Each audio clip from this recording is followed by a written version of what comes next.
चाहे अल जजीरा, BBC, CNN, हर जगह आप देखोगे पाकिस्तान में हुए वॉयलेंस की चर्चा हो रही है।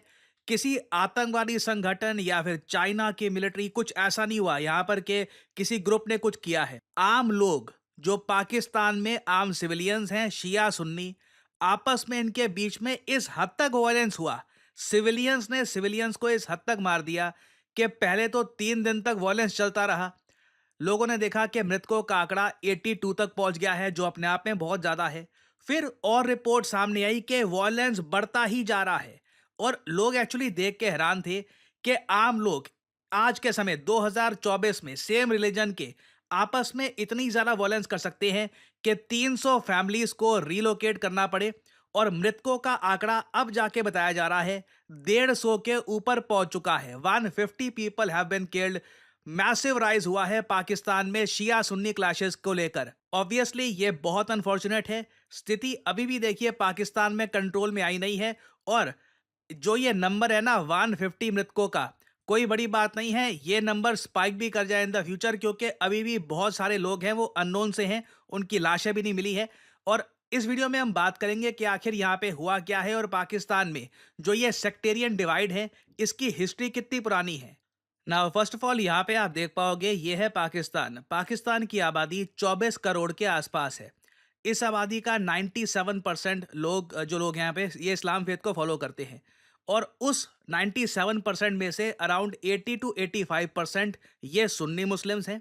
और अराउंड 10 टू 15% आपको शिया मुस्लिम्स मिलेंगे। और ग्लोबली आप अगर देखो तो मुस्लिम्स की पॉपुलेशन 1.7 बिलियन है। वहां पर भी सेम रेशियो ही आपको मिलेगा। 85% सुन्नी मुस्लिम्स हैं, 15% शिया मुस्लिम्स हैं। नाउ शिया सुन्नी मुस्लिम्स में मेन डिफरेंस क्या है? प्रॉफिट मोहम्मद साहब के गुजरने के 3 जनरेशन बाद क्वेश्चन ये सामने आ गया था कि इस्लामिक कम्युनिटी को, उम्मा को लीड कौन करेगा।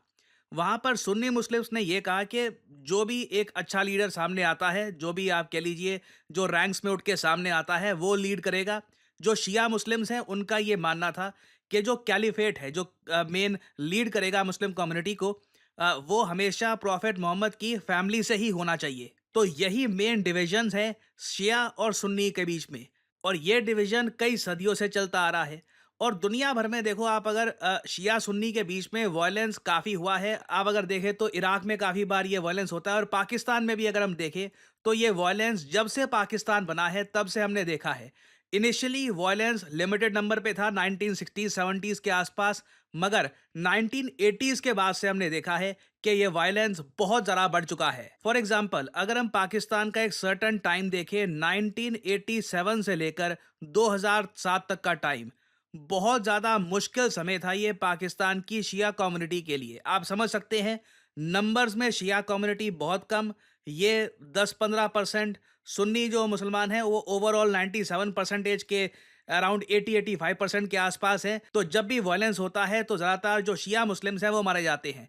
तो 1987 से लेकर एक लहर चली थी पाकिस्तान में, जहां पर बहुत सारे शिया मुस्लिम्स को मारा गया था। टोटल 4000 शिया मुस्लिम्स अपने ही देश में मारे गए। उसके बाद एक और बहुत ज़्यादा बड़ी वेव आई 2008 से लेकर 2014 तक की। इसमें भी देखिए कई हज़ारों शिया मारे गए थे। जो एक्चुअल नंबर है ये पाकिस्तान की गवर्नमेंट कभी इंटरनेशनल मीडिया के सामने आने नहीं देती, बट ह्यूमंगस स्केल पर शियाज की किलिंग हुई थी। अब यहाँ पे आप एक सवाल पूछ सकते हैं, अगर ये सब पाकिस्तान में इतने लंबे समय से चलता आ रहा है और अभी भी बताया जा रहा है बहुत सारे शियाज पे अटैक हुए हैं, तो ईरान, बाय द वे मैं आपको बता दूं, ईरान एक इस्लामिक कंट्री है, मगर यहाँ पर जो शिया पॉपुलेशन है ये 95% है। ईरान एक प्रोमिनेंटली शिया मेजॉरिटी मुस्लिम कंट्री है। और सिंस पाकिस्तान में जब भी शिया मुस्लिम्स पे अटैक होते हैं, ईरान ने प्रोटेस्ट किया है। फॉर एग्जांपल यहाँ पे मैं आपको वेबसाइट दिखा रहा हूँ ईरान के विदेश मंत्रालय की। ये कुछ हफ्ते पहले का जो अटैक है उसका मैं आपको दिखा रहा हूँ। ईरान ने कई बार बुरी तरीके से निंदा करी है पाकिस्तान की, और ये कहा है कि जो आज के समय हो रहा है ये बहुत ज़्यादा गलत है। ये जिस तरीके से अटैक किया जा रहा है, दिस इज़ वेरी रॉन्ग। और ईरान कई बार पाकिस्तान पे प्रेशर डालने की कोशिश करता है कि अपने देश में जो शिया पॉपुलेशन है इनकी आप रक्षा करिए। हालांकि पाकिस्तान ने कभी, इनकी गवर्नमेंट ने कभी इसको लेकर कुछ कंक्रीट स्टेप उठाया नहीं है। और अभी जो रीसेंट वायलेंस शुरू हो चुका है ना पाकिस्तान में शिया सुन्नी के बीच में, ये एक्चुअली प्रेडोमिनेटली पाकिस्तान का जो केपीके रीजन है, खैबर पख्तूनख्वा, वहाँ पर ये वॉयलेंस हो रहा है। हालाँकि पाकिस्तान के बाकी इलाकों में भी आप अगर देखो तो ये वॉयलेंस कभी-कभी होता है, बट अगेन पाकिस्तान की बाकी इलाकों में ना शिया पॉपुलेशन बची ही इतनी कम है कि चांसेस काफ़ी कम रहते हैं वॉयलेंस होने के, क्योंकि उनको पता है अगर वॉयलेंस हुआ तो काफ़ी एक तरफ़ा होगा। बट केपीके में एक साइज़ेबल शिया पॉपुलेशन भी है। और शिया पॉपुलेशन काफ़ी सारा लैंड भी ओन करती है एक पर्टिकुलर एरिया में, और वहीं पर लैंड डिस्प्यूट को लेकर वॉयलेंस स्टार्ट हो गया। इसकी शुरुआत तब हुई थी जब एक काफिला जा रहा था शिया मुस्लिम्स का। एक गनमैन आता है और वो शिया मुस्लिम्स पर गोलियां चलानी स्टार्ट कर देता है, जिससे 43 लोग ऑन स्पॉट मर जाते हैं। 40 से लेकर 43 के आसपास बताया जा रहा है लोग वहां पर मारे गए थे। उसके बाद जो शिया कम्युनिटी के लोग हैं वो गुस्सा हो गए, वहां से कुछ वायलेंस हुआ, फिर सुन्नी कम्युनिटी के कुछ लोग वायलेंस के यहाँ पे करने लग गए। ऑल टुगेदर सिचुएशन इतनी ज़्यादा खराब हो गई है आज के समय कि लग रहा है कि फिर से ईरान को यहाँ पर स्टेटमेंट देनी होगी। और यूजुअली जब तक ईरान स्टेटमेंट देता नहीं है, पाकिस्तान की गवर्नमेंट ग्राउंड लेवल पर कुछ ज़्यादा सिचुएशन कंट्रोल करने की कोशिश करती नहीं है। अब इस सब का इम्पैक्ट भारत पे क्या होता है ये आप पूछेंगे। वेल, बहुत बड़ा इम्पैक्ट होता है।